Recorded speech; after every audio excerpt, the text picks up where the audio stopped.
I'm a millennial professor and I study firms and markets in my research.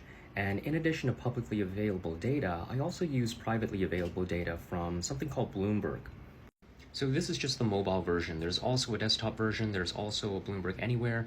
It's usually a terminal system where you rent out a computer terminal from Bloomberg that has multiple screens that you can look at data across the board with.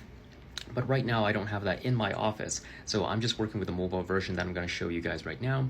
This is the mobile version where basically on the front page you see a lot of news that's cropped up. So here you have basically inflation data, announcements that's coming out from France, etc. You have industrial production data coming out as well month over month.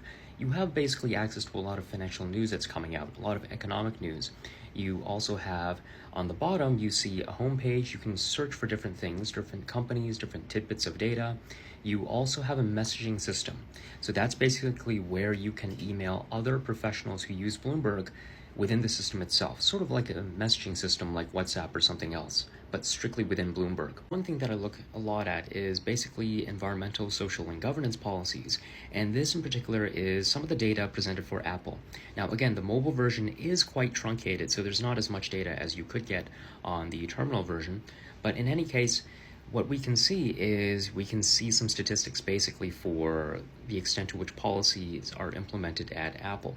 So here for Apple, we see that they have 32% of women in management, and that they do have some health and safety policies. They might have human rights policies, etc. They also tend to have net zero targets. They also have biodiversity policies. So that all looks good.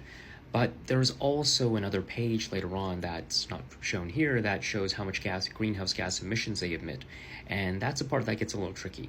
In any case, this is just a quick tutorial and quick introduction to what we can find on Bloomberg and some of the sources of data that I look at.